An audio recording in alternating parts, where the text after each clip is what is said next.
Okay, I think it looks like we might have almost everybody here. So I'm going to make a start and say a huge welcome to everybody to today's Trust and Foundations Funded panel as part of our Small International Development Charities programme at the FSI.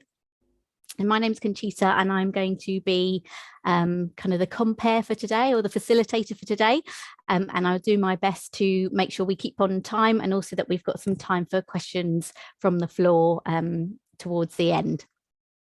It's just a quick introduction to us and this particular programme that we have at the moment for anybody who might be new to the FSI. So we support the small charity sector. So that means the FSI works with any organisation with a turnover under 1 million. And we were funded by FCDO last year to start up a specific programme for small international development charities. Some of the programme content is available to the smaller side of these organisations, those with a turnover up to 250,000, and other elements are open to all of our members, so those with a turnover up to 1 million. And the programme is really, really varied, and we're trying to make it as kind of specific to your needs as possible with the help of an advisory board that we have working with us. And so the things that we have coming up that you can still book onto. So we've got a few training and webinars. We've got one next month, I think it is, on communications and how to engage with the public. And in December, we're going to have something on impact and M&E when working overseas and with partners. And we have advice clinics specifically for international development charities. So one-to-one expert and peer advice on any topic that you have a question on. You just need to give us an email or fill in our form, and we will pair you with the most appropriate volunteer. And we also have a brand new element to the programme, which is a peer support match, where we look at that whole networking and building connections that we've been missing for the past 18 or so months, because we know just how important that is, especially when you're working in a really high pressured environment. You might be the early fundraiser, you might be kind of just as part of a small team, and so having that connection with others is really, really important. And we'll do a shout out to that peer support match at the end of this programme to see if anybody would be interested in joining if you haven't already. And we run different events, just like this specific Meet the Funder event, and we'll have a programme of other events coming from January onwards next year.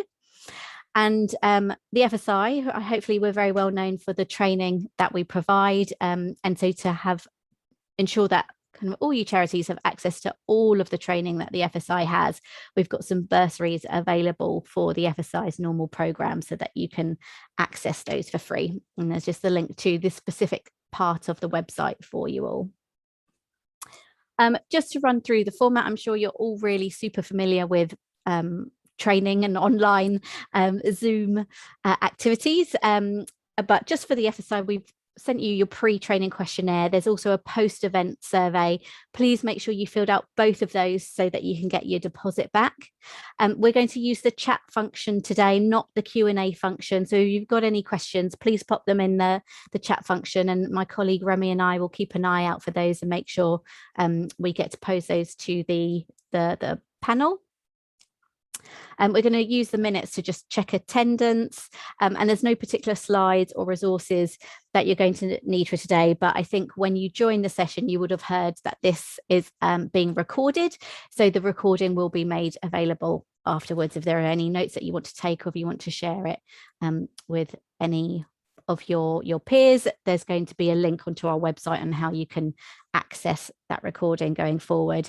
And just to note as well, I know it said, or it might say that this session is being live streamed somewhere on the screen. So we're not live streaming anywhere. We're not kind of putting everybody on the spot and having people watching what we're saying. That's simply for our closed captioning service. So it streams itself to the closed caption so that it can pop up on the screen for anybody that needs those. So don't worry, there's no live streaming going on today. Oh, I've covered that already in our virtual housekeeping. So we are being recorded. We've done the registration. I've mention the evaluation forms. But another quite nice thing to do is, if you think there are people here that you would like to connect with, please feel free to pop your email addresses in the chat function so that you can save that chat function at the end, and then you've got people's contact details to go along and keep in touch going forward. And deposits, refunds will be made around 10 working days after this event, as long as you filled in both parts of the questionnaire. So webinar etiquette, if you've got any questions, please pop them in the chat function, or wait until the end, for where hopefully we'll have some open Q&A time, because as you'll all be aware, we put some calls out for you to ask you to submit questions in advance. I've had a look at all of those, and I've banded them together in terms of themes, and so we'll make sure that we cover all of the key themes that have been asked. If you are asking questions, please try and do so as concisely as possible. Please make sure that you're being an active participant and listening, so removing any distractions, and make sure that you're using mute with any background noise near you, so that we can all hear what our panel has to say. We've got some amazing introductions going on in the chat function already, so that leaves me to point you to our panelists and ask you to introduce yourselves. It might be useful to do it in order of kind of who we have on the slide here.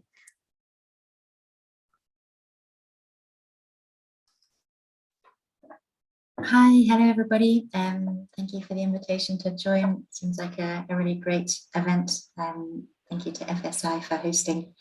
So I'm Tabitha Njai. I work at the Waterloo Foundation. It's a family grant giving foundation based in Wales. Overall, the foundation has 4 different funding or 4 different grant funds. We support environment work. We support work in Wales, so local projects, and also research into child developmental disorders. And then we have our World Development Fund, which is the largest of the 4.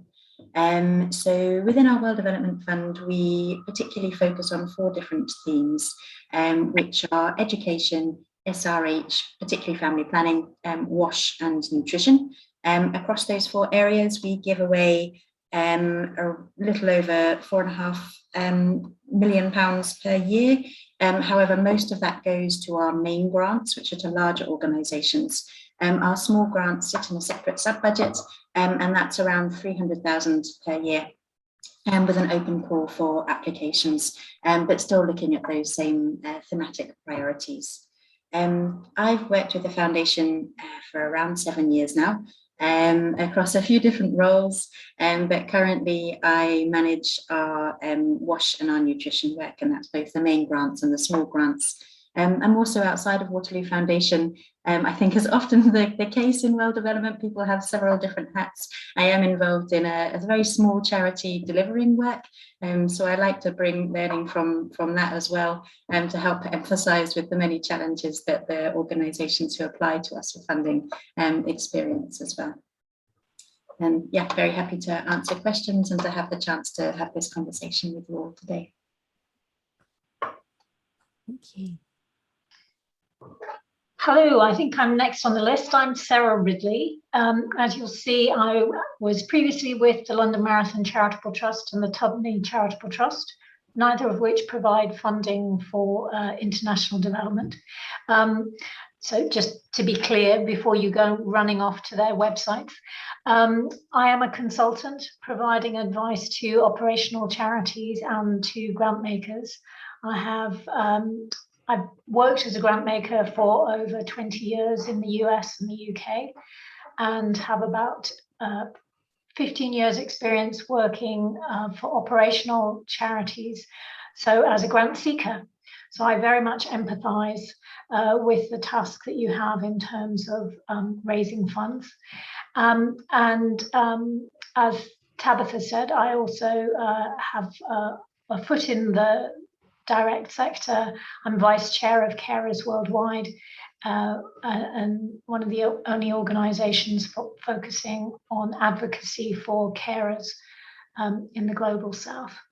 So I really look forward to speaking with you today, and I think I'll be able to speak to you as a generalist grant maker and give you some insight into the thinking of grant makers as they go about their decision making. So I look forward to our conversation. Thanks, Sarah. Good morning, everybody. It's a pleasure to be here with you all today. Thank you to the FSI and Conchita and Remy for putting this together. I am Maria Tarok. I'm Program Manager at the FOR. We are a seed funder for the charity sector. We fund small charities and social enterprises with a turnover of 500K and under.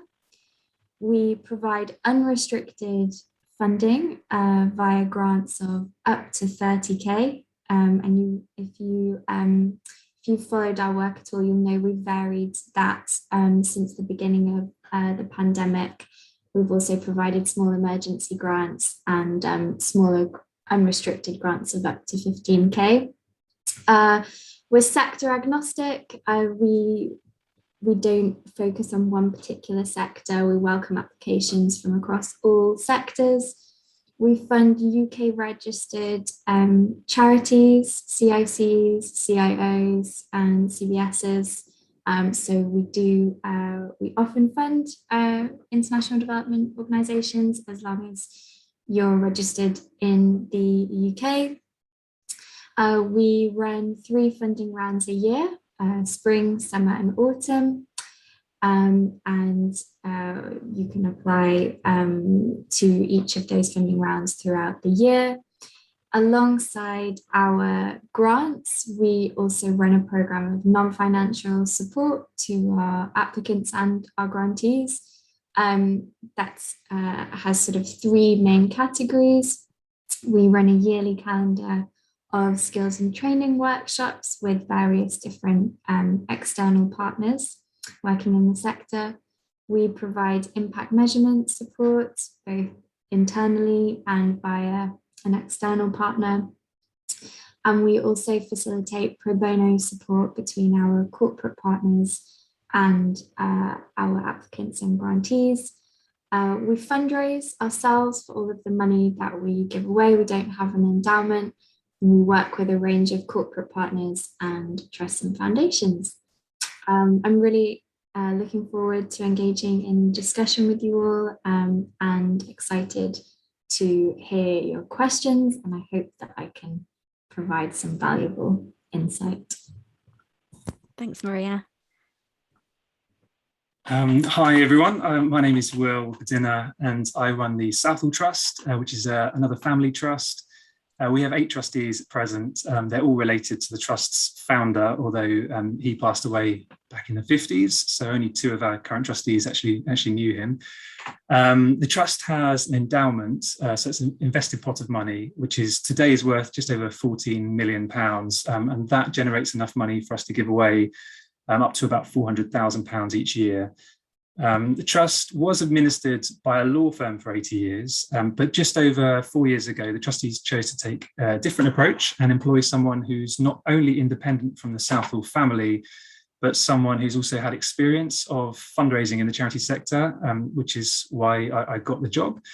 I thought I'd just say a bit about my background, if that's okay, because it might help. I hope it does. I was a fundraiser for more than 10 years before jumping over the other side of the fence to become a grant maker.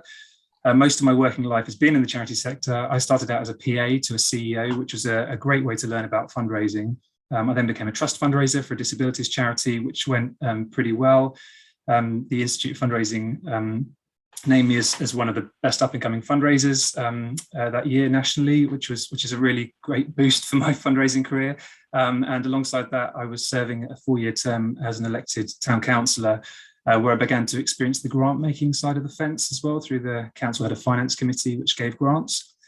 I then spent 4 years as head of fundraising for a fairly large homelessness charity, where I was kind of immersed in every aspect of fundraising really. And I went on from there to become a freelancer and a consultant, serving more than a dozen charities in interim fundraising and marketing roles, raising a few £1 million from trusts and foundations and statutory grants and contracts along the way. And I hope it's helpful to be candid here, but although I had a fairly good career in fundraising, I really disliked it. I found it really stressful most of the time, and it actually made me really ill. So I have an enormous amount of respect for the job that fundraisers do. I think it's a really hard job.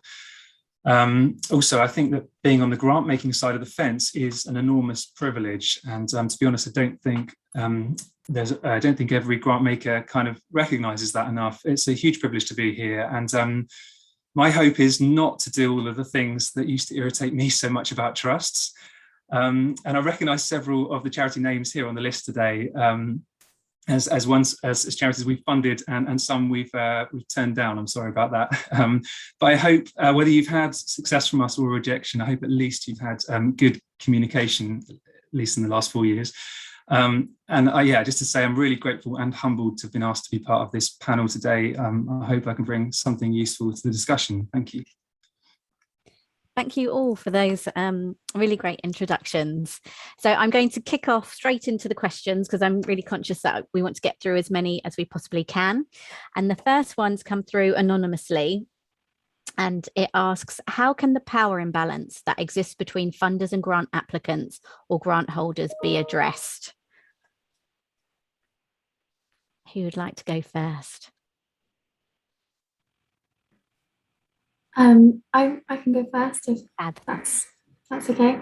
I think that it's a huge question, and there are many elements, I think, of the funding sector and the grant making process that need to be addressed.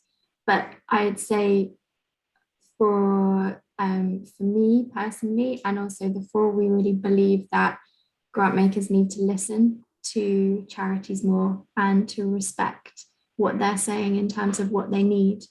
And often, in my experience, having also been on the other side of the fence and working for funders, what charities do often need is funding for core costs, simply. So I think that grant makers need to make that kind of capital available to small charities and social enterprises, and be more willing to take risks, I think is hugely important. And I think as well to be charity led. So to not, as grant makers, I really believe that we shouldn't try and influence to what charities apply for funding for and what they spend their money on, because that can often lead to mission drift. And I guess it goes back to my first point, really. We really need to be listening to what charities are telling us in terms of what they need. Okay, thank you, Maria.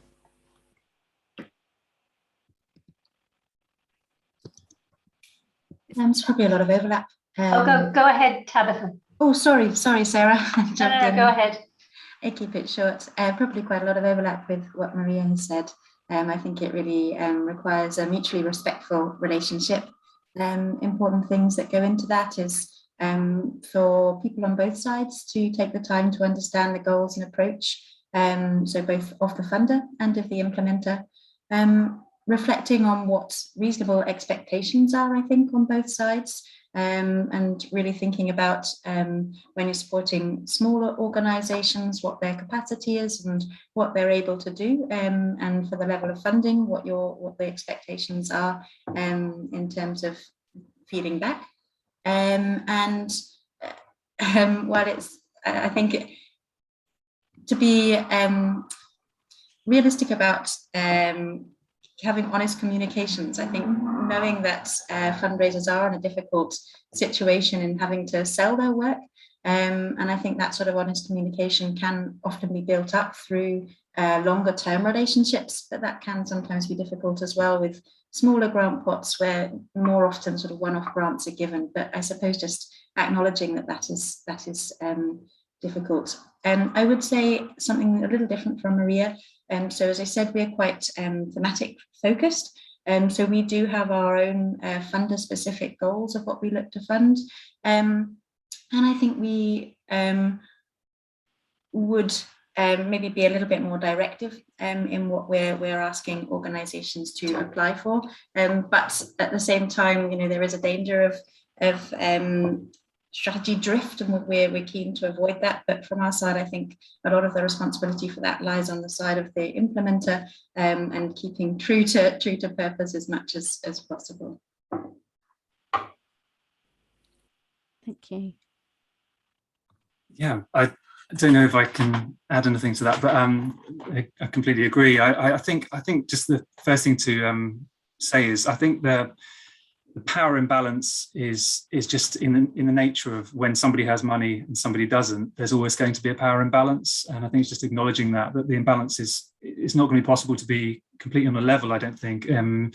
It's like when a bank and a loanee, or a boss and employee, customer, business, all of those, they have an imbalance, but it's how we work with that imbalance and make it kind of effective. I think it can be used for good, the power imbalance. I think as a fundraiser, sometimes you're under pressure from trustees or CEO or finance team or whoever it may be. And it may be that as a fundraiser, you've spotted something about the charity's accounts or the organization that you think, oh, I'm not sure the funder will fund that.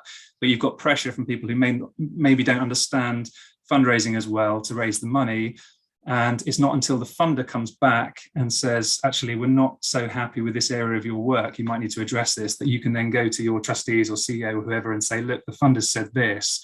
And it's that point that you may find that those in charge of the organization you're fundraising for actually do sit up and listen. Because I think a positive thing about the funders is that we have quite a broad perspective. We've got a lot of applications come through the door, and quite a broad perspective of what's going on in the wider sector that may not be the case if you're working in a particular area within the sector.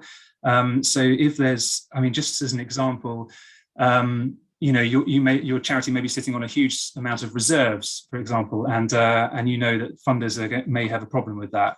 Well, if the funder comes back and is able to give you feedback on that point, you can then take that to your finance team and say, look, we need to word the policy better or understand our reserves. So I think you can use the power imbalance for good in that sense. That and I think the onus is on the funder actually to recognise that as well. And actually, one thing we've tried to do in the last 4 years is give feedback. Whenever an organisation has clearly followed our guidelines, we will always give feedback to the application, and not just generic, we get lots of applications through the door, you've been unlucky, but actually tailored feedback specifically to the application. And I think that the amount of times I get feedback from our feedback saying, thank you so much. We've, a lot of trusts just didn't even reply to us.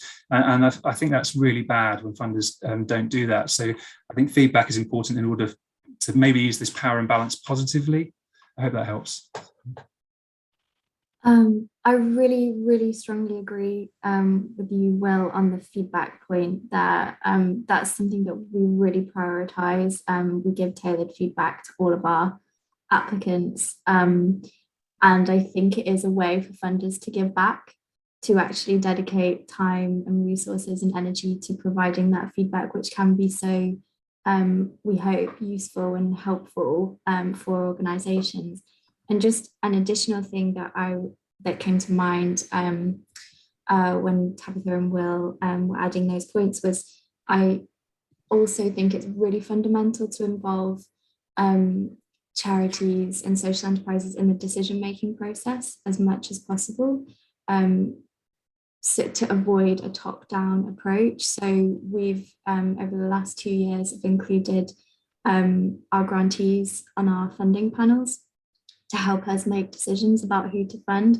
And I think that additional perspective in terms of decision making can be really fundamental, and just helps kind of balance out that imbalance, if I can say that, or restore some equality there.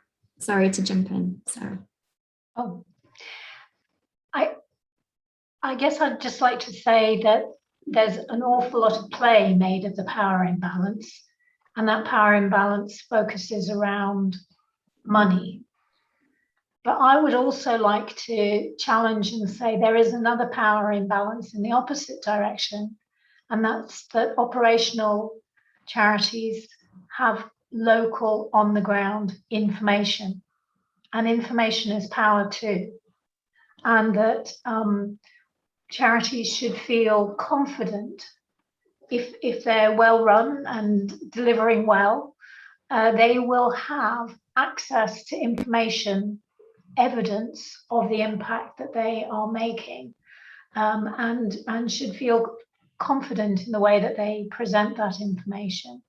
So just an encouragement there, not to go cap in hand, but to feel that you are a professional with a deep insight into your particular area and feel confident in that. I think it's also true that funders do have that amazing luxury of having a kind of helicopter view of a sector and can perhaps see things at a higher level that those organisations that are working on the ground may not be aware of. But in terms of in-depth knowledge, I think that's really useful, and that evidence will help mitigate risks, as we're being talked about earlier. I would say that many funders during the COVID crisis, and well, I hardly dare say post-COVID, are working much more collaboratively in a much more engaged way. There are many more funders who are trying to modify systems and processes and be able to be more responsive and reactive. And as has been mentioned here already, the value of a really engaged relationship with applicants and grantees. I guess just one slight word of warning is that a more engaged relationship takes more time and often means that fewer grantees can be supported. So it's a bit of a balancing act. That's an oversimplification, but I think it's just worth adding that in there. Thank you. I'm really like that idea and value that idea of knowledge is power, and how we could shift that power imbalance in our own minds for the approach that we take as fundraisers to different grant makers. Thank you. My next question comes from the Livingston Tanzania Trust. They say that some charities will deliver a program across a country, measure its success and move on to a new area. And other charities will work closely with the community, learn about their needs and seek to deliver a wide range of programs that target the many causes of poverty. The impact will be deeper, but the numbers fewer. When looking at applications, what weight is given to depth of relationship with the community?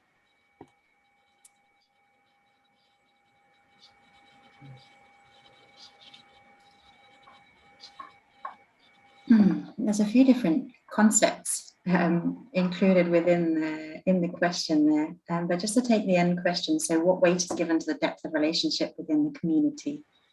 So when we're looking at applications, there are two things that are very important when we're reviewing an application. We want to see that it demonstrates an understanding of what the needs are in the local area.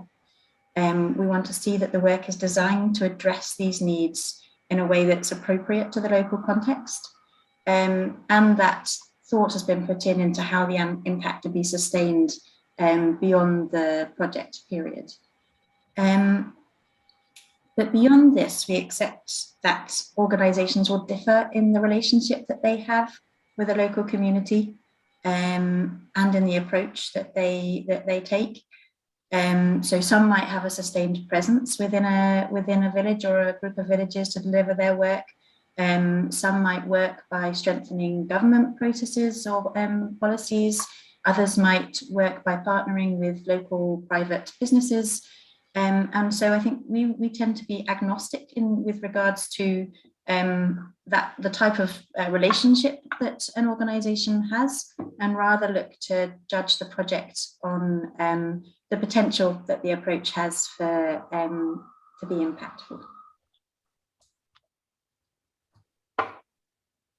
Thank you, Tabitha. Does any other points from any of our other funders? I think we give a lot of weight to that through our assessment process. we do sort of implicitly trust that as smaller organizations, you're able to know your communities really well, and you're more flexible and agile than much bigger organizations, kind of as a default. But I think quite similar to Tabitha, what we sort of seek to understand is what's the change that you're seeking to make within your community? What's the demand for your service or project or offering? And what what evidence do you have of your impact to date? And what, as Tabitha said, is the potential for impact in regards to what you're requesting funding for? Thank you. Yeah, we don't specify a weight in percentage terms or anything like that. It's not really the way we work. But when we are considering a community appeal, whether it's from the UK or overseas, it's usually kind of bad news for us if the applicant shows nothing in the budget that shows any support from the local community. We tend to look to see, is this being supported? Is this wanted by those who are on the ground?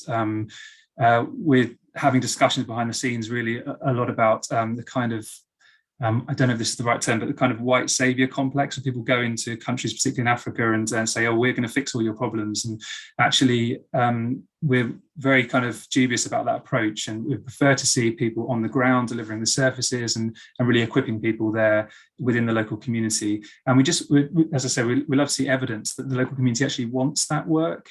So whether that is in terms of some kind of financial backing, but also with volunteer numbers as well, we look at as well. Are the volunteers getting on board with the project? And obviously we look for the wording in the application of people actually spelling out to us that the local community really, really want and need this as well. We don't want to see people kind of delivering what we think the communities want. So I hope that helps. Thank you.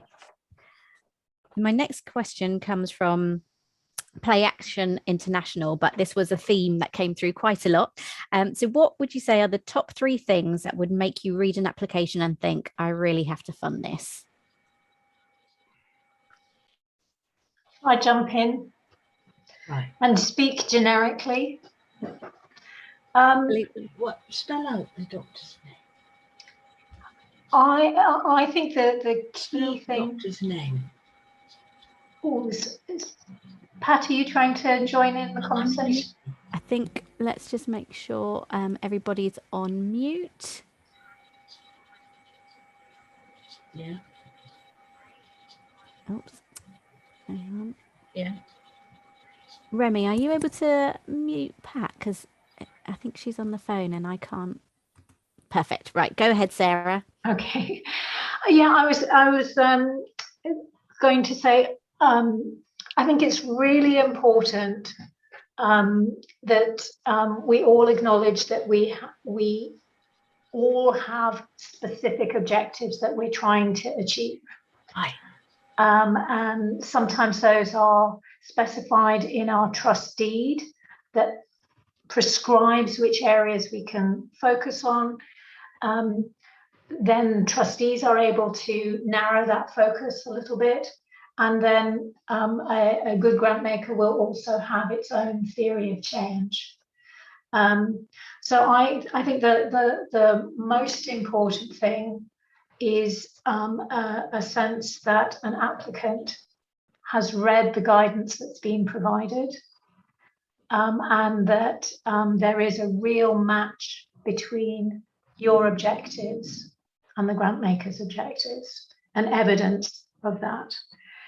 So I think grant makers are looking to see how the work that you are doing or want to do will help them, the grant maker, achieve their objectives.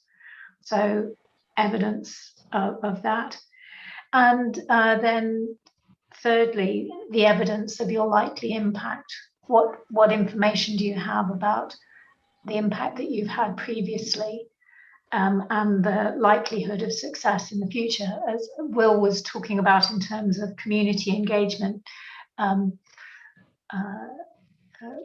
evidence of volunteer numbers, letters of support from beneficiaries, letters of support from partner organisations you're working with. So really, I think largely looking for evidence that you've read the guidelines and understand what our objectives are, evidence that what you want to do will help the grant maker achieve their objectives, and then evidence of likely impact. Those are my first three things. Be interested to know what anybody else says. Yeah, I completely agree with all that Sarah said. It's just to say, I'm only a gatekeeper. The way we work is, I'm the only worker for the Southall Trust. It's the trustees who actually make the decisions.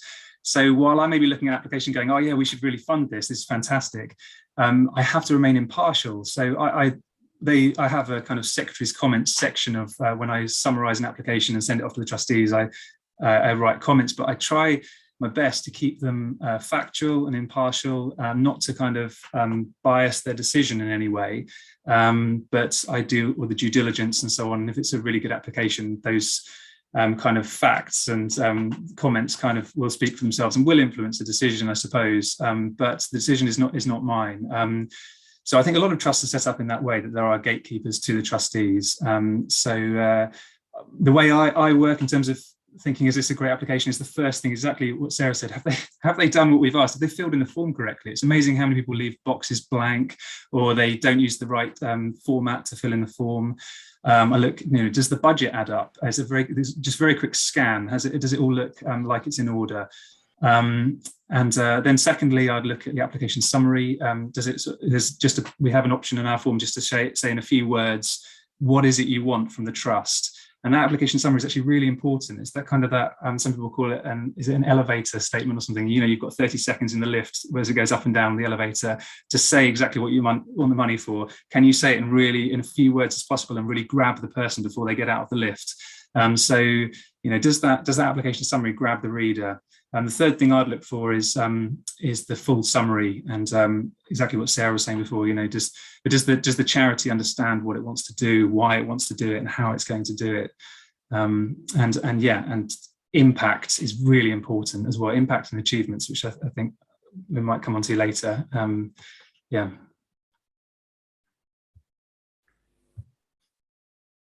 Thanks. I would agree with one of the points made.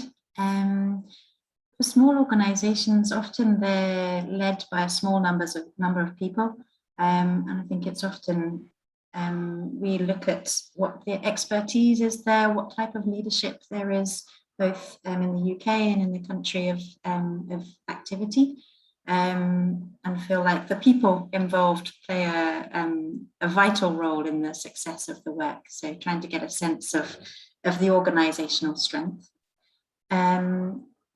And then also, I think specific to small organisations, thinking or a demonstration that they have a particular focus. It's not possible to do everything everywhere when you're small, or even when you're big. So to see that an organisation recognises its strengths, potentially looks for where weaknesses are and builds partnerships for that, and has an understanding of what other players are, players are working in the area, what other stakeholders, and looks to make a joined up approach. Great, thank you.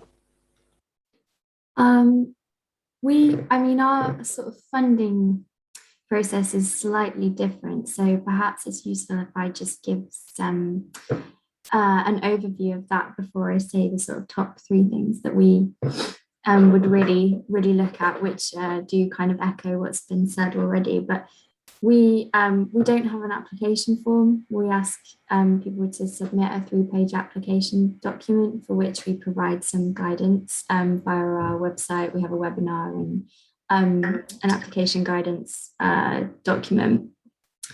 And we have a team of consultant assessors who assess our applications, basically, and they do the due diligence, which is very person-centered. our due diligence process. And that happens kind of in tandem with the program team at the fore.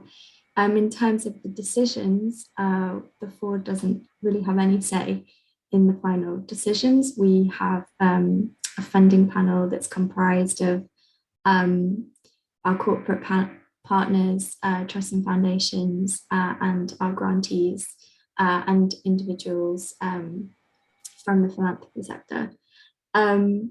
So we take a very person-centered approach. There's not really a right or wrong application in our eyes. There are some things that we ask you to include in terms of what you do, who you support, and what you want to spend the money on, but we're not very prescriptive. But the top three things that we really look for are evidence of demand for your services and impact to date, and that doesn't need to be particularly complicated, just an evidence of the difference or the change that you are making on the ground. It's really important that for us that your request for funds is really clear. So what you want to spend the money on, basically, we want to know that you have a clear idea of what you want to spend the money on, and that fits our funding criteria, which kind of echoes what's already been said. And thirdly, I think what often really sort of sets our grantees apart, the people who do succeed in getting funding from us, is there is some evidence that there's clear strategic direction. Basically, they know where they want to go, or they have an idea of where they want to go. There might still be some things that they're working out, and they're clear on how our funding will help them achieve that, basically. The FOR's funding criteria are kind of twofold. We look at potential for transformational impact of our grants on your organizations, and also strength of management and leadership. So there's just two things that we look at basically in the main. Right, thank you for those. Lots of really good top tips in terms of everything that we as fundraisers should be hitting and being able to put forward to our different funders. My next question is an anonymous one, and they ask, if you were keen to fund a project but found that the charity applying had some reserves, would the reserves put you off making a grant? I'm really keen. Of all the questions, this is the one I really want to answer, because it drives me mad, this one. So it's okay to go for this. Yeah, reserves. I think there's been a bit of, well, it's a huge issue for fundraisers, isn't it? Reserves. Does the charity have too much? Does it have too little in reserve? Yeah, I think the biggest problem from the fundraising side from the grant making side of the fence is that we find so often fundraisers and charities, the charities they represent, don't say why they are holding the money that they hold in reserve. Their reserves policy it will say, oh, we want to hold 3 to 6 months in reserve is a common one, and we want to know, why do you want to hold 3 to 6 months in reserve? And actually, we have no reserve. There's no policy for us that we'll only fund charities with up to 6 months in reserve. We've actually got one charity we fund that's got several years in reserve. But the important thing is they have really explained very clearly why it is that they need to hold that money in reserve. And that's most important to us as a funder. It doesn't matter the amount in terms of months that you hold, but why it is you need to hold this amount in order for your charity to be most effective.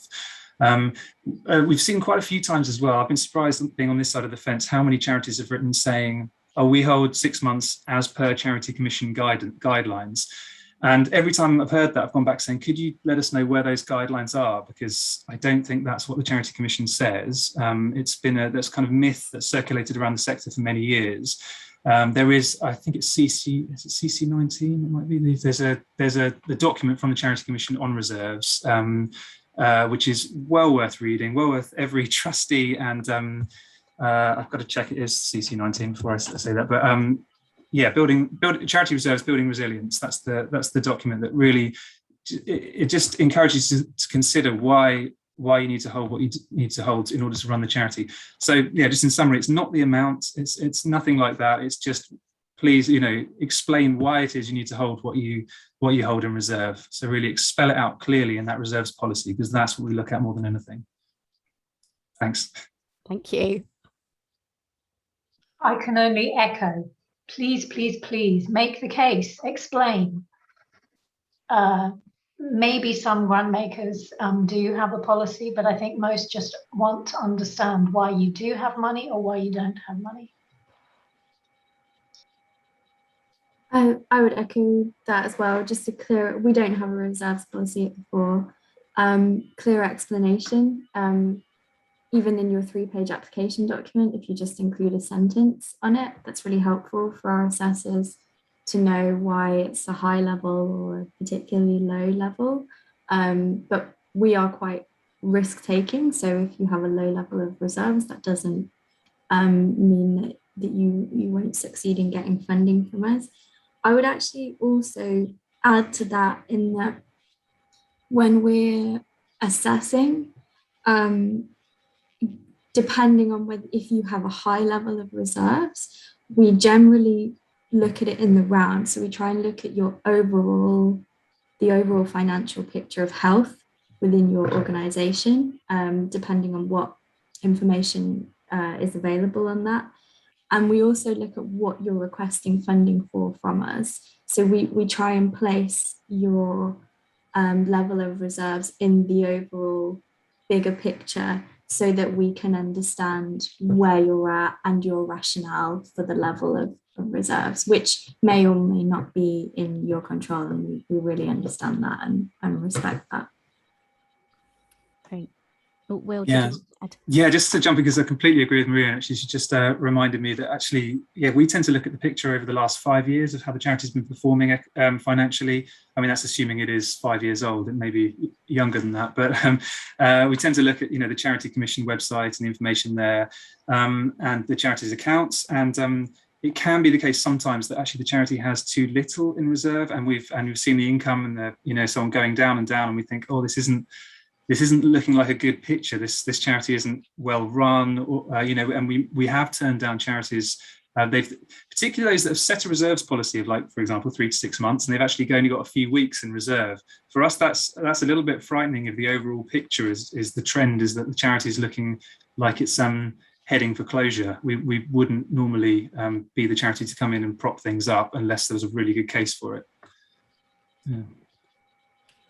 Thank you all. Some really good feedback on that. And I'm just going to jump in as a fundraiser, as the trainer at the FSI on Trust and Foundations, but also having experience as a funder as well. And just thinking, if you do have a surplus or kind of some healthy looking reserves, then make sure that you have a statement on what that is as part of your accounts, so that it is seen as official rather than something that you're just pulling out of the air and changing each time depending on what's going on. But that is your official statement in terms of why you need that particular level of reserves. And like, my whole background is in small charities, and I know the pain of having what your reserves policy is going to be, but not quite being there just yet, because you're working on building up your income and your finances. And I think that's just as important as well, that if you haven't met your level of reserves that you would like, having a statement as to you're working on it, you've got a fundraising plan in place, you're looking at building that each year until you've met your reserves policy to support the sustainability of your organization, and kind of having that balance there. So could I just add on it? I love this point. Go for it. There are just really simple terms, because there's only really 2 types of reserve. Because I remember being a fundraiser being baffled by all these accountants' financial terms, and they're really hard to get your head around, I find. But there's only really 2 types of reserves. I hope this helps, and that's unrestricted and restricted. Mm-hmm. The thing that really catches people out is designated reserves. Now, designated reserves are unrestricted reserves. They're not another type of reserve. So when a trust asks you for what you've got in reserve and they ask for unrestricted level, make sure you include that designated figure. But also, if you've got an opportunity to spell out why that's designated, that's the fund is often looking for why. Do we understand why the trustees just chosen to designate this fund? Is it just they've got too much money in the bank and they're looking just to put a heading on it just to make it look like we're going to use it for something? Or is it you know, or is it actually designated for a purpose that looks realistic and achievable? But designated reserves are unrestricted reserves. The other thing that catches people out all the time is when a trust asks you for your assets. That assets figure doesn't necessarily mean buildings and physical assets. It's the money you've got. It's basically the value of everything you hold, what the charity is really worth on paper today. So it includes the money that's in the bank. It includes the reserves. So your assets figure, I can't think of a case where the assets figure could be less than the reserves figure. So the reserves figure will always be at least the assets figure and possibly more. I hope that helps. Sorry, it's really quick, but it's tough to get your head around these terms, isn't it, and finances and stuff, but hopefully that's helpful. Perfect. It's nice to see someone so passionate about reserves. Thank you, Will. My next question comes from Children's Helpers Worldwide. And they say, as a small charity registered in the UK, working in partnership with other vetted organisations abroad or in-country partners, would we be likely to successfully obtain funding from trusts and foundations when it's usually our chosen partner organisation that would implement the project overseas?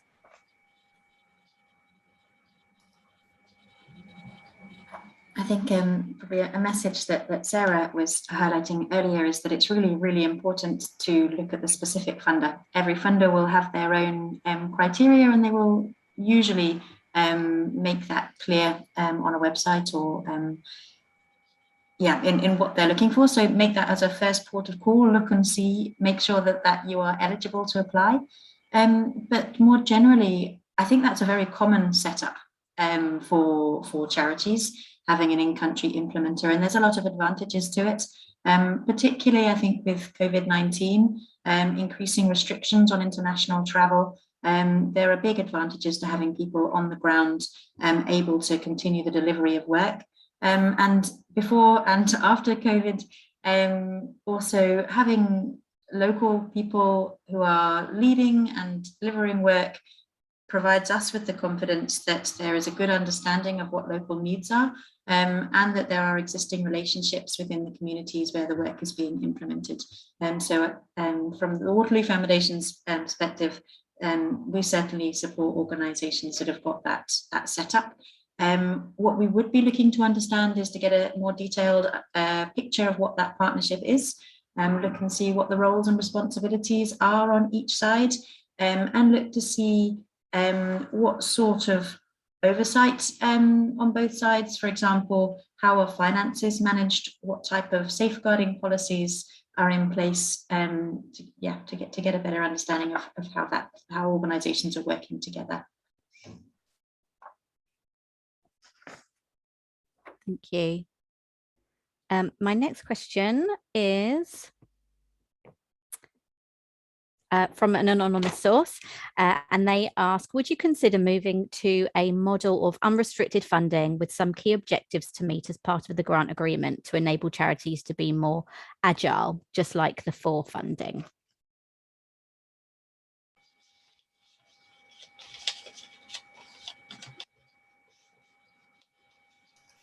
Shall I jump in and just say I have worked with a grant maker who was very much, let's say, a traditional grant maker wanting to deliver very tangible impact and was grant making in that way.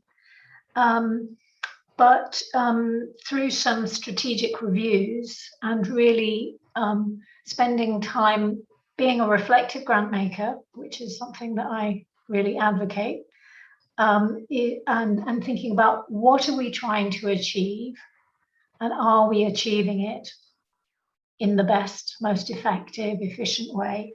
The grant maker moved from being very much targeted, impact-driven funder to supporting whole organisations whose objectives aligned with the objectives of the trust.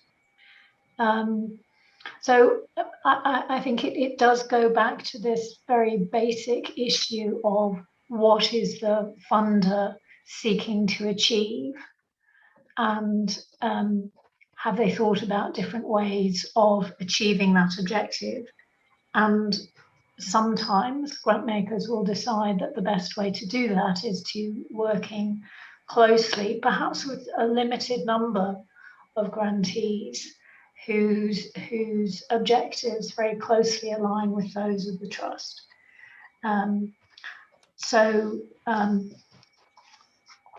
Yeah, I think it's about the journey of the grant maker as they reflect on what they're seeking to achieve and how best to do that.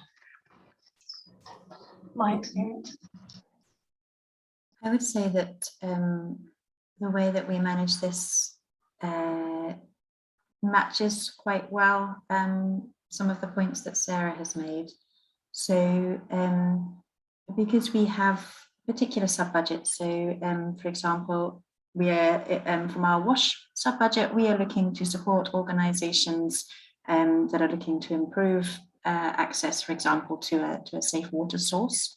And that does mean that to support an organisation more generally, or to support a whole organisation approach, that organisation needs to be very closely aligned, their whole focus to what our WASH goals are. Because if we are supporting an organisation that maybe has WASH as one of 10 programmes, it puts some challenges in the way of providing that whole organisational support.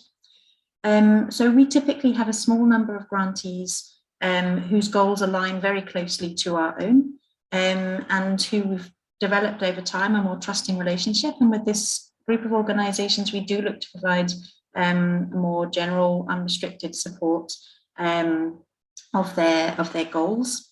But for smaller organisations that we don't know so well, we find that project-focused approaches also offers other opportunities. So it allows us to get a more detailed understanding of an organisation's plans, what they're looking to achieve. We can get a better understanding of whether we think those goals are realistic, and compare it to what other applications are looking to achieve. Because from our side, one of the challenging things is we receive far more applications for funding than we're able to support. So there is, to some, we do have to do some sort of like-for-like comparison and look to select the strongest applications. And so, yeah, we have a balance, I think, of some organisations who we're able to provide more unrestricted support, and then others that we provide more project-specific grants for. And it may be, and actually, so I was just thinking, there are some examples where we have a partner who we provide who is an unrestricted, or we've supported them unrestrictedly, but they might have a very specific piece of work they want to carry, and they actually look to us and request some quite project-specific support for that. So I think it's not also always that the golden standard is unrestricted support. There are also project restricted grants have their value in many situations. Thank you. Can I just add, I think Tabitha made some really important points in that issue of alignment. If one is giving unrestricted funding to an organisation that funds much more broadly than you as a grant maker have as your objectives, then grant makers also need to report on their impact. And if they are unsure, if say they were only able to fund in India and there was an organisation which also was operating in Africa, then providing totally unrestricted funding wouldn't guarantee that the funds were going to the areas that the grant maker was legally obliged to support. So there can be some ways of having unrestricted funding for a particular area and not just organisational support. But it is a complexity for grant makers who also have to report on their impact. Thank you. And I think we all saw how funders were quickly trying to meet the needs of organisations across the board when the pandemic first struck, and looking at making funding easier. And I think there's going to be a lot of lessons learned and kind of the good and the bad from the change to that process. So you never know what's going to come of that from different funders, and what that's going to mean for funding in the future, and whether the unrestricted pots of funding are going to grow in popularity going forward. So we can just keep our fingers crossed. The next question I'm going to pose comes from Azuko, and they say, if you are a perfect fit, but the funder doesn't accept unsolicited applications, how can you get onto their radar? Yeah, it's a great challenge for fundraisers, isn't it? I remember trying to get on the radar so many times of the unsolicited. I hate it when you see that. We don't accept unsolicited. I mean, from a personal experience of trying to get around this closed door, the most success I've had, and it's not very much, is just is writing a very simple, no more than a page letter to that organisation saying, look, we acknowledge you don't accept unsolicited applications, acknowledge you've read their criteria, not applying, but we've looked at what you've funded. This is who we are, this is what we do. We think would be a great fit, and just wondered if you would just take a look and maybe even invite them to visit, although most won't take you up on that. But it's worth just doing an introductory letter as a try, is one way that can work.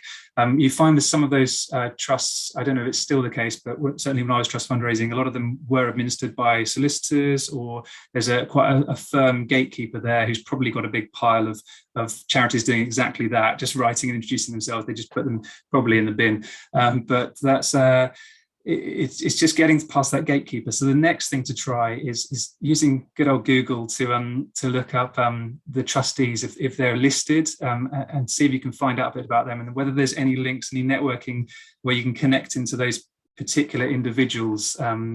We sent, I remember one charity I worked with, we sent a list of all the names of trustees of charities around to our trustees who were really well networked. And actually, when they looked through the list of names and who these people were, they said, oh, I know that person, and they were able to contact them directly. And that was also some success as well. So it's trying to get in that back door that way.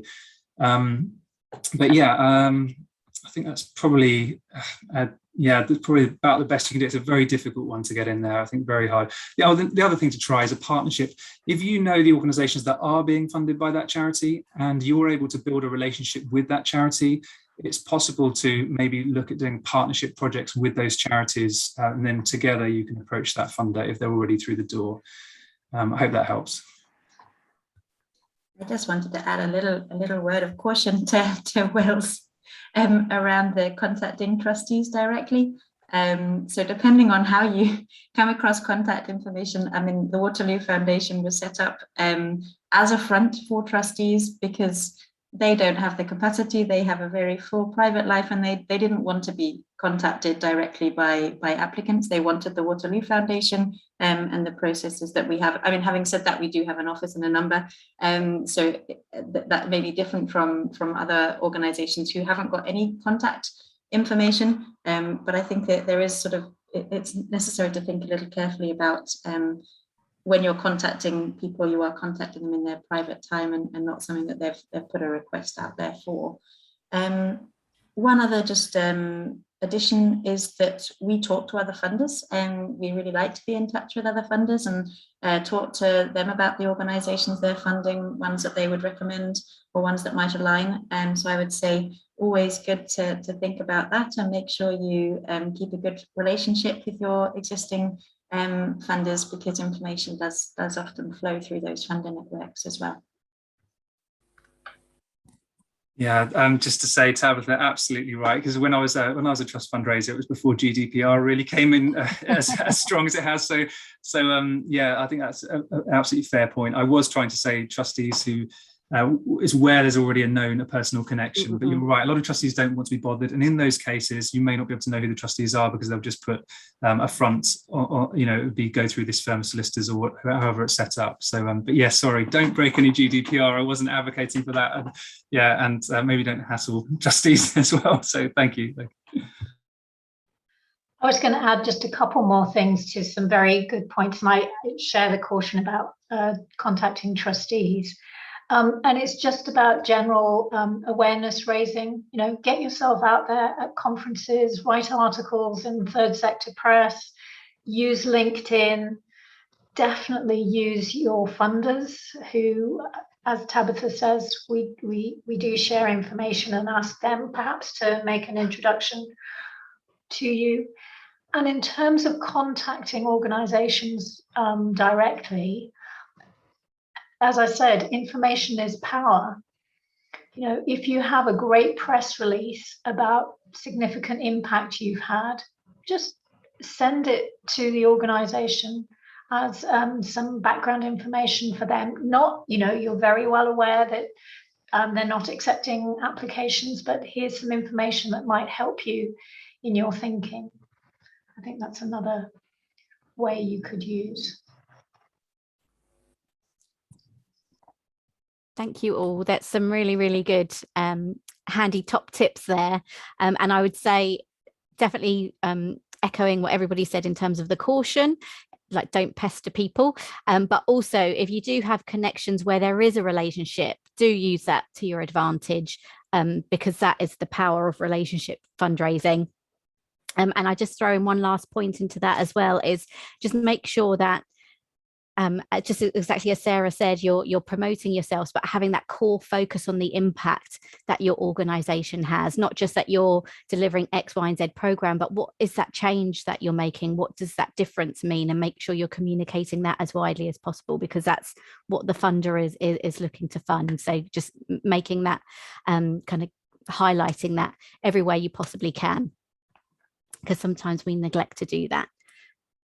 I'm going to pick up one question which comes from Tools for Self-Reliance, and they ask, to what extent do you use information contained in project reports to inform future funding or areas of focus, etc.? Yeah, absolutely, we do, and thank you, Tools for Self-Reliance. Your reports are always very good. So we usually wouldn't consider funding again if we haven't had the reports, because it's part of our guidelines, and so and the content of the report is really important. We ask charities to try and stick to 2 pages if they can, and most do, and that's great. It's always appreciated when our guidelines are followed.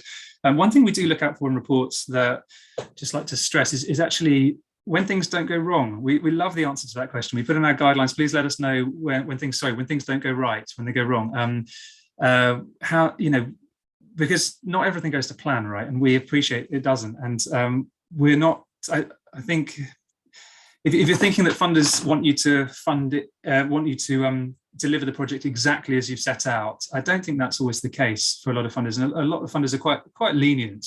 Once you're through the door, once you've received the fund, as long as you're generally working within the guidelines that have been agreed, things don't always go according to plan. So, and we like to hear about that, actually. What lessons have been learned from that? And sometimes it's more interesting to learn about the things that went wrong than the things that went right, actually. But not always, but sometimes it's good. So don't forget to, don't be afraid to say the things that didn't go to plan.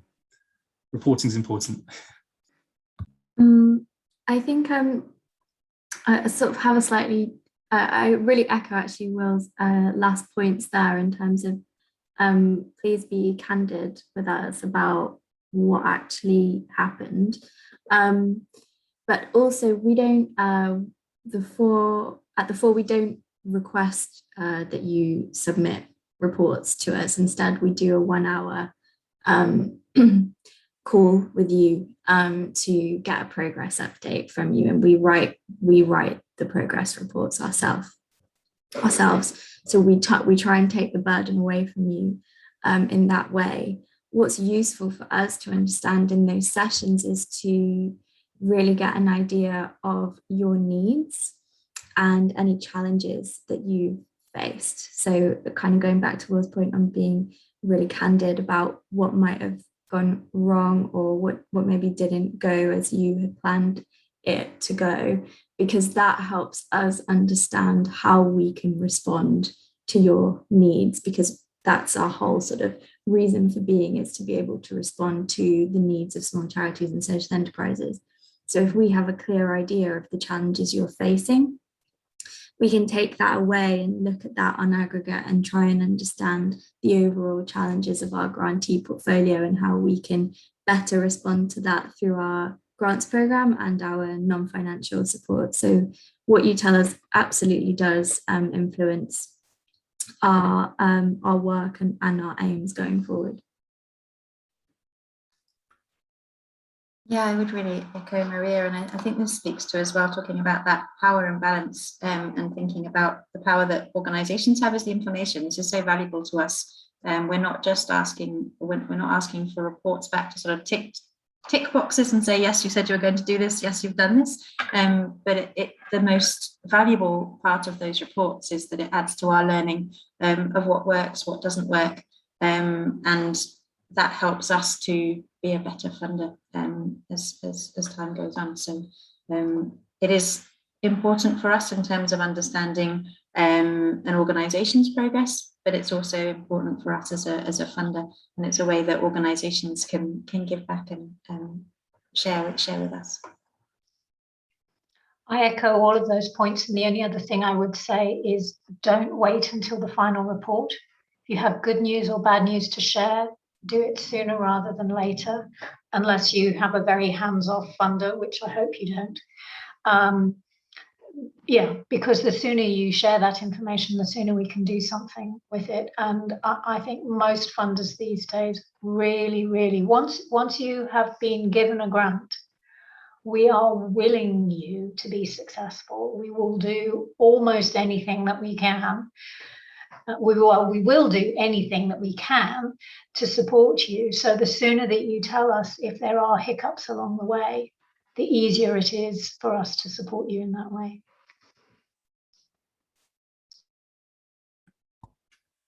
Thank you all. And I'm going to do one last question before we open up questions to the floor. And this one's come in anonymously, and it asks, how is it best to present overheads in our budgets?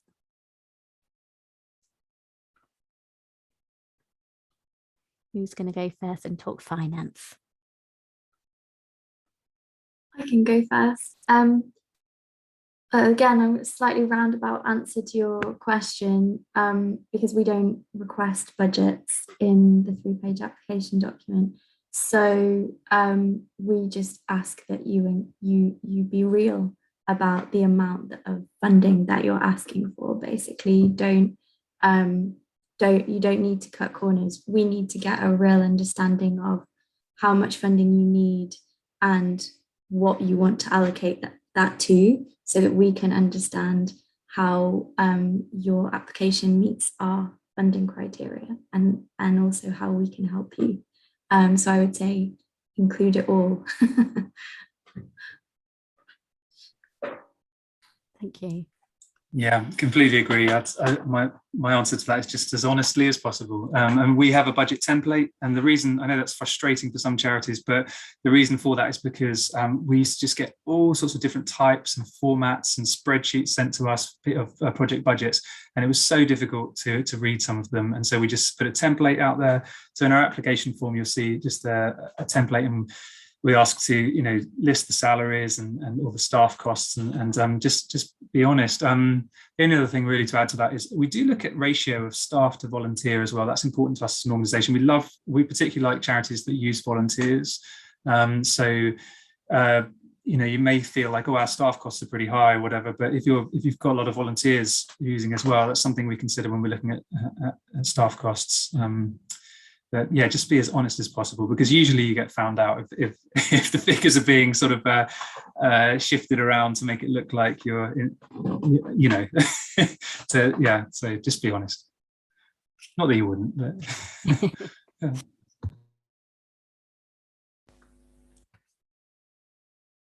Thank you. And I'm just going to throw in one kind of addition to that, is just how important it is for you as an organisation to know how much your overheads are, and whether 100% goes to your activity because you're only running one activity, or if you've got a number of different projects, and how that's spread out across them, because then it's a strategic decision for you to say, okay, in this application we're going to ask for the full amount, which is, I don't know, 30% is actually the reality within your organization.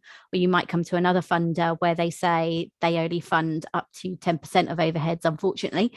So you know that you've got a shortfall there, that you can say you're going to fund that from community and events activity or something else, but at least it's a strategic decision, and you know where you sit if you've got a shortfall, that you've got to find that from somewhere, rather than doing the practice that used to be very, very common in the past, where people would just kind of do a finger in the air and say, okay, let's say 10% is overhead for our charity, where actually you do need to know what it is specifically so you can make those decisions within your organization.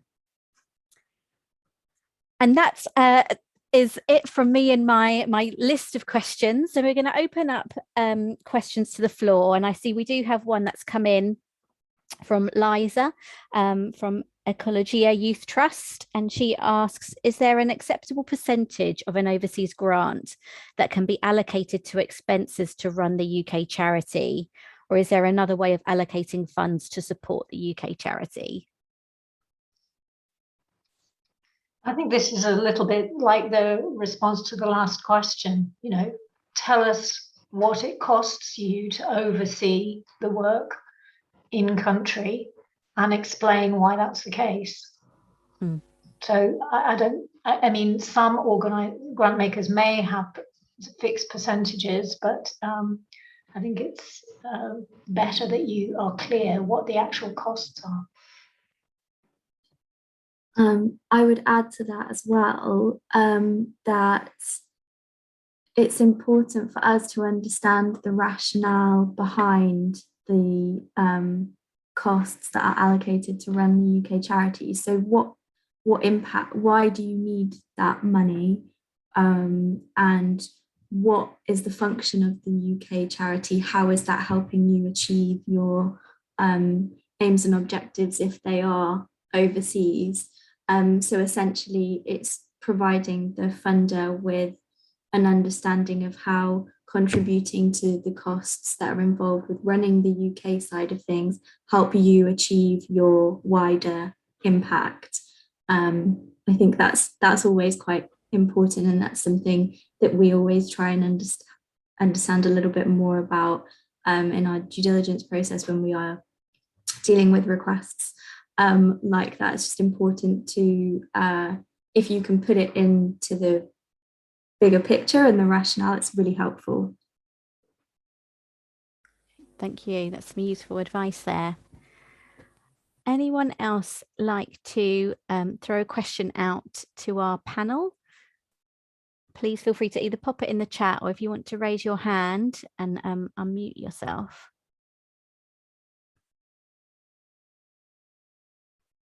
And this is your chance. Hello, it's Amanda here from Carabini Children. What I was interested in is the impact that COVID-19, how do we report that in a more of a general way? I'll just try and explain is that we used our reserves to fund our response to COVID-19 in 2020 because we didn't have time to wait around for decisions on grants. And I would like to try and explain that in my applications to show how, because we were financially secure, we were able to do that. We spent somewhere around £100,000 on that. And then ongoing, how these will continue because COVID's not going anywhere. Quite often they'll say you can't fund things that have already been spent. However, it is continuing. I just wondered what the funders' opinion on that was, and how the small charities have been using our reserves to actually prop ourselves up. Thank you. Thanks, Amanda. any takers to go first on that one? Probably a similar answer as to many of the questions of just be straightforward in your explanation. We completely understand that the last, I'm not going to say how, I can't even, I've forgotten how many months, started off as saying last year, and now it's well over a year, have been massively challenging, with different challenges throughout, from the unexpected start and rapid adaptations that were needed, to the sort of sustained impact a year and a half afterwards. We understand this has been incredibly difficult for charities implementing work on the ground. Reserves are there partly for that reason, to enable you to continue work in difficult situations. So it seems like that's a very logical response to have used reserves. I imagine that most, or would hope that most funders would understand that and wouldn't have an issue with seeing that your reserves had been reduced because of this. There was another, I'm not sure if this was a specific question in the point that you're making in terms of funders funding work that's already been carried out. This is a difficult question. The Waterloo Foundation would typically not back fund work that has already been implemented, but I would imagine if you're sort of planning for future work, it would be worth discussing with funders how to build in an element of rebuilding an organization's resilience to future to sort of ongoing challenges, and there might be various ways of thinking about this, from looking to rebuild reserves, but also to thinking about whether changing to the way that an organization is set up, the way it's sort of reducing costs in certain areas. But I think just once, if you're in a position that a funder has either funded you, or that you're at a point of assessment that you've got that sort of open channel of communication, and then talk about it and describe the details, because while many charities, there's sort of been a general trend of the type of problems, actually when you go into the detail, it's very specific for different charities. Thank you. Yeah, thanks, Amanda, for the question. And Karabuni children, from I'm doing from memory because I haven't got my database in front of me, but I think we funded and then not funded last time. I think because of reserves, and I think reserves is it comes down to that again. I think, you know, it's again exactly as Tabitha said. It's being clear. It's setting out, and reserves. I think a really good point Tabitha made, that reserves are there for, you know, unforeseen circumstances, and COVID is very much an unforeseen circumstance, and we would expect charities to be using the reserves they've set aside for an unforeseen circumstance for these unforeseen circumstances. So again, it's about revisiting that reserves policy, being as clear as possible, not just saying like we hold this level of reserves because our trustees have decided to, but actually saying why have the trustees decided this, and spell it out. We recognise we're in this situation, the pandemic. We expect things to look like, you know, this, and this is how much we need for these reasons. And that really helps us in making our decision. Thank you, Will. Thank you. Thank you. We've had another question come in. This is from Hannah Clark, and she says, does international development remain a priority for your trusts? And do you see a shift in attitude towards international causes in the donor networks you are part of?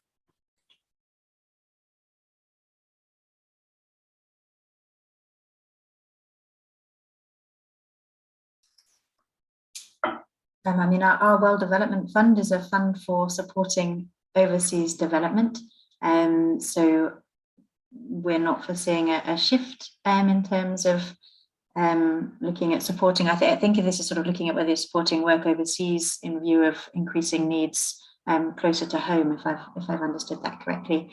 In terms of our donor networks, yeah, also I think most of the organizations that we speak to are very much overseas development.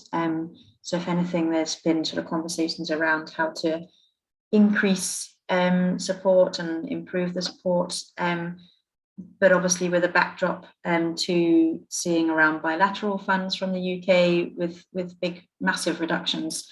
So I think the conversations are there, but among our international development fellow funders, it's really there to say, how can we better fill the gap rather than looking to move away ourselves.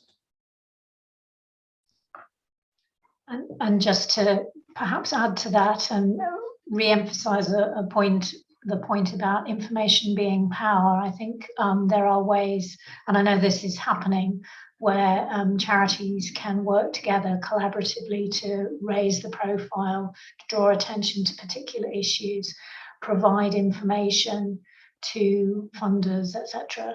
And I think that can be very helpful because certainly there is pressure on a lot of grant makers to fund in the UK at the moment. So I think it's a matter where we grant seekers and grant makers need to work collectively to share information about the importance of these kinds of issues at the moment. And just one extra point actually, so there's quite a difference in funder of where money comes from. And so it might not be, for some funders, it might not be that they are wanting to shift their priorities away from overseas development. It may just be that their income is reduced because has been impacted by COVID-19. They've got less to give. And that can be why also we've seen a reduction in availability of funds for overseas development.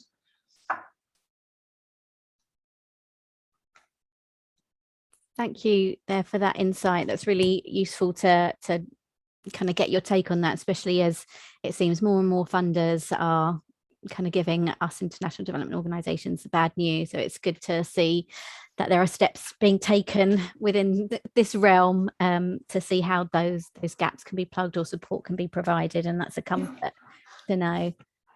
Could I add actually just to that one interesting insight we had? So we support the Big Give each year. It's a Christmas online charity fundraiser. They were worried at the end of 2020 that they were going to see a massive reduction in public. So it's public fundraiser online over Christmas time. But they actually at the end of last year saw a massive increase. And so I think, so while we're here representing grant giving organisations, there's been, it demonstrated an interesting trend that individuals were looking to give to charity. And this was particularly on an international development fundraiser. So it may be for organizations who are looking to raise funds, if you see that there are fewer grant giving charities, it may be interesting to think about other opportunities to raise funds through public fundraisers or other fundraising methods. Brilliant. Thank you, Tabitha. That's great to know. Great fact there from insider information. And that brings us to the end of our Meet the Funder panel event.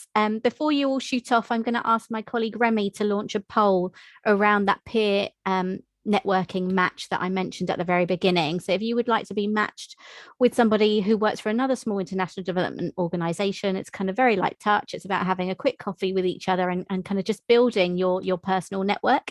Then you can tell us yes or no in the poll that Remy will be launching in a moment.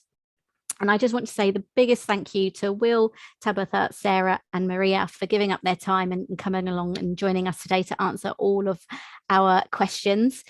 We did actually do some polls out to say which funders have you found really supportive as an international development charity, and these names that came up.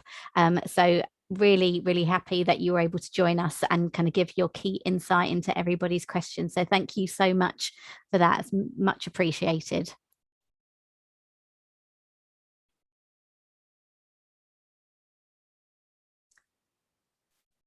And we've got some lovely comments coming in on the chat function for you all.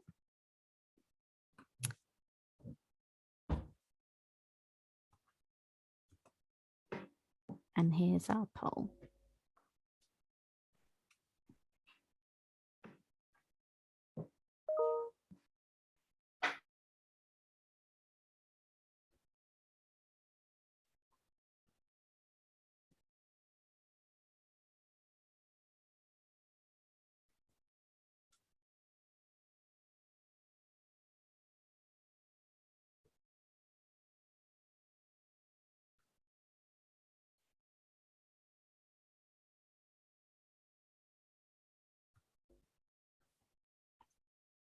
And last pointer, just before everybody shoots off, is don't forget to fill out your post-training or post-event questionnaire so we can get that feedback back to our funders and continue to run this programme going forward. And we'll pop any comments to our panelists as well. We'll do them a little report on with your feedback on how you found this particular event.